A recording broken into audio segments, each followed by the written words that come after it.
Je m'appelle Tristan, j'ai 26 ans et sur les 3-4 dernières années, j'ai fait pas mal d'expéditions en autonomie complète. En Islande, en Norvège, au Tadjikistan, en Chine, au Pakistan. Jusqu'à 15 jours dans des milieux sauvages avec des conditions difficiles, dans le froid, avec des températures jusqu'à moins 30 degrés. C'est super le réveil, hein? Putain de merde. Avant Valandry, j'ai fait que d'autres expés, mais un peu moins costauds. Et justement, mon matériel était un peu juste. Ça faisait le job pour commencer, mais là, j'ai besoin de trucs un peu plus fiables et un peu plus performants aussi.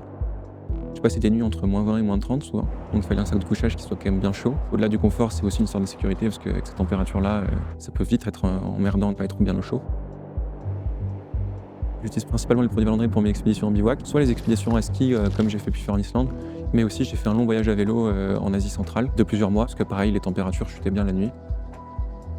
J'utilise le Swingco 850, la doudoune Troll, qui est donnée pour moins 15, mais elle va même un peu plus loin que ça. J'ai aussi les chaussons de bivouac.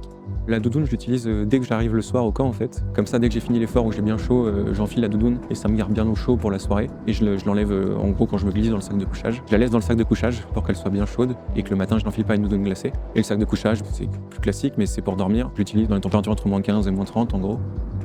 Et ce qui m'a le plus frappé, je pense, sur le design et la qualité, c'est que je les ai utilisés donc bientôt 30 jours quand même dans des conditions pas faciles.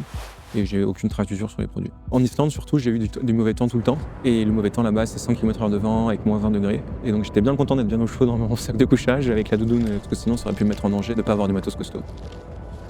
Moi, c'est vraiment les pieds le problème. Et dans ces conditions-là, on a vite fait de se faire des gelures, donc c'est important d'avoir du bon matériel. Surtout le sac de couchage, il y a assez d'espace pour les pieds pour pas qu'ils soient écrasés et que ça donne froid. Le matériel m'a toujours bien tenu au chaud. Et c'est important quand on marche 8 heures par jour de pouvoir bien se reposer le soir et de passer des bonnes nuits.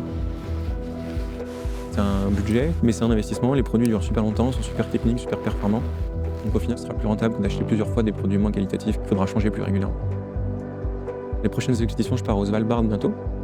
Après, j'aimerais bien aller au sud au Groenland et peut-être même en Antarctique un jour si ça peut se faire.